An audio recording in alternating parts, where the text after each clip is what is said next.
25 things that you really should know in the finals. How long does it actually take to cash out? In ordinary circumstances, the cash out will take 2 minutes from a vault being deposited to actually finishing. But if the cash out is started with less than 2 minutes remaining on the match timer, the additional missing time will instead be added to overtime. That being said, the additional overtime caps out at a minute at most, meaning that if you put in the vault with 1.5 minutes remaining, you'll get a full cash out with 1.5 minutes of normal time and then 30 seconds of overtime. But if you put it in with anywhere less than a minute of time left, so let's say in the last second, you will only get a minute of overtime and no normal time instead, meaning that the cash out, instead of taking 2 minutes to be fully captured, will only take 1. This also means that while there's a general visual guide to when it'll be too late to steal a cash out when it is at full length, that being at any point in time after it's crossed this part, that doesn't really work if the cash out was started in overtime, as the animation will fill out faster when there's less overall time. That being said, any cash out started with more than 6 seconds left on the game's clock will lead to a successful steal. It's also worth noting that the second the game enters overtime, any unused cash outs will despawn. So if you're going to make a last minute hero play, make sure that you do that before the overtime starts. Another thing that they really don't tell you is how long it takes to steal a cash out. Sure, you can see how long it takes to start a steal with a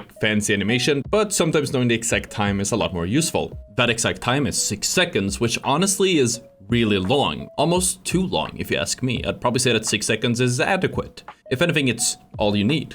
And while we're on the subject of how long things last, as for opening a vault, that will always take 20 seconds. And of course, since a lot of people don't know this, unlocking a vault will give you 1,000 cash, starting a cash out will give you an instant 2,000 cash, and stealing the cash out at any time in the game will give your team an additional 1,000 cash as well. Knowing these values might help you make the right call, tapping that additional vault in order to climb up high enough on the rankings where you will place above another team. Something else that I really wish that you just show us at one point is that we can pick up our teammates' statues. There's nothing ever suggesting that this is a possibility, and the first time I saw it, I was shook. Just like with the reserve loadouts, you don't need to have, say, 1 weapon and 3 gadgets in your reserve. You can have any combination that you would like, even 4 weapons or 4 gadgets, no problem. Something else that most players still don't seem to know is how the elemental effects in this game works. Gas can instantly be evaporated when it comes in touch with fire, so either through a pyro gadget or one of these barrels, and fires can instantly be put out if they come in contact with smoke, so either a smoke grenade or one of these smoke canisters. Goo is also flammable, or is it inflammable? Doesn't matter. If caught on fire, the flames will spread and destroy all of the connected goo in no time. Speaking of goo,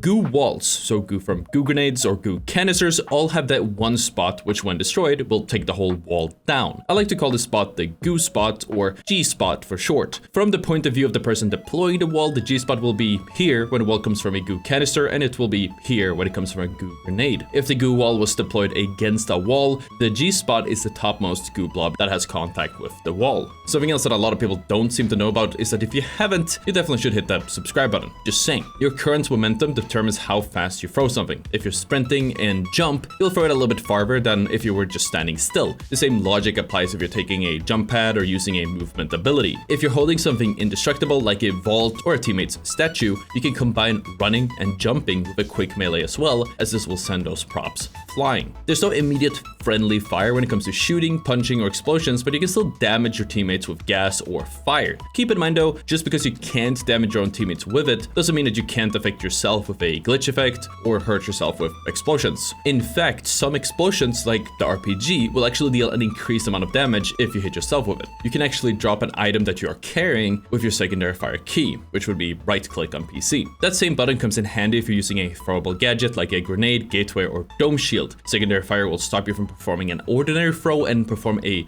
very much weaker underhand throw instead. Bridges and elevators can not only be interacted with by hitting the interact key, but it can also be activated by getting punched, shot, or hit by an explosion. Not many notice, but if a bridge or elevator is hit by a glitch grenade, it will activate the button and then disable it from being activated for the next 5 seconds. It takes 10 seconds from you not taking any damage before you start regenerating your health. You can break almost everything in the finals. In fact, anything that is destructible indestructible can be destroyed not only by explosions, but by shooting or punching it as well. Not many realize this, but this also applies to zip lines or ladders. These types of props usually only take 2 punches to destroy. Explosions are based on line of sight from the explosion. If there's any line of sight between any part of you and that explosion, you will take damage. If there's no direct line of sight and something covers the way, even if you're right next to it, you won't. Also, this might be obvious, but even though nobody really tells you, you can put 2 cash boxes in the same cash out. The total amount for the cash out is the combination of the 2 cash boxes. Putting in a secondary cash out does not change the ownership of the cash out, so whoever had control of it last now gets the tally added to their total. Almost all weapons and guns in this game are hit scan, with the exception of the throwing knives, the KS-23, grenade launchers, and the flamethrower. This means that as soon as you shoot, the gun will instantly hit a target exactly where it is pointing, with no bullet time or fall off. That being said, while these weapons are hit scan, they do have damage fall off. The distance before the damage fall off starts, as well as how much damage is lost over range and for how long,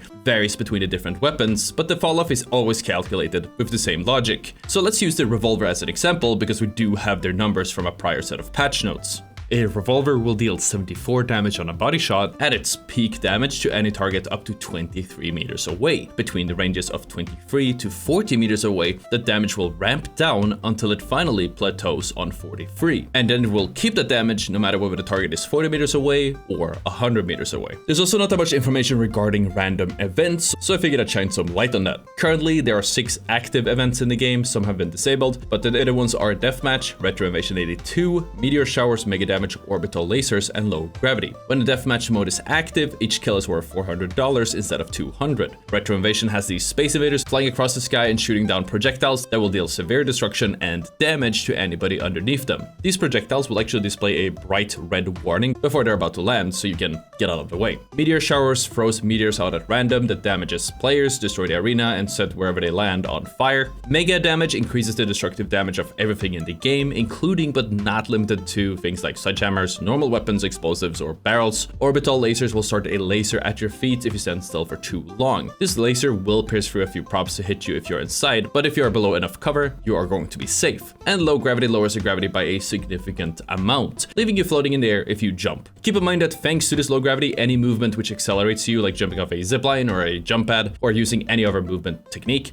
will let you travel much farther than when the event isn't active. As of Season 2, all explosive gadgets will now only deal 20% of their full damage if they are detonated before they are primed. So if you shoot a C4 before the light has turned on, it will only deal 31 damage. I previously mentioned the elemental effects in the game, but I want to go over some barrels real quick as well. The red barrel, as any barrels, can be picked up and hurled at an enemy. The barrel gets primed after it's been thrown and will explode after 2 seconds. Using a barrel when holding it will significantly cut down how much it will take before the barrel explodes. The barrel, like any thrown object, deals 50 damage on impact, and the subsequent explosion will deal 100 additional damage, meaning a direct hit would kill a light. After being thrown or shot, or just taken any damage really, the gray barrel will start emitting a smoke cloud that takes about half a second to reach its full size. The smoke will linger for 15 seconds, obstructing any view as well as dousing any fire that it comes in contact with. When the green barrel takes enough damage, such as a few shots or a melee, it will be primed. A primed green barrel will seep out gas which deals the same amount of damage as any other gas and will detonate instantly at a direct impact with another object or wall if they take additional damage, or 15 seconds after they have been primed. After detonating, this barrel leaves a large gas cloud for the next 10 seconds. The orange barrel can also be primed, which makes it catch on fire. Unless thrown against something or receiving even more damage, the barrel will explode after 5 seconds, leaving a large patch of fire that will set any combustible nearby objects on fire, as well as dealing damage to anybody inside of it. The explosion from the orange barrel also has some extra destructive damage, which can be enough to destroy props or create holes in walls and ceilings. I'd liken its blast size and destructive damage to the breach charge for a light. As opposed to other barrels, the orange barrels will not detonate if directly thrown against an object after being primed. They seem to strictly follow a 5-second timer or take in enough damage to instantly explode. And finally, the goo canister, as I mentioned previously, if thrown will deploy a goo wall that's 6 by 2 goo blobs in size. If thrown against solid ground, it will create a normal wall in front of you, and if thrown against a wall or vertical surface, it will create a wall emerging from that wall.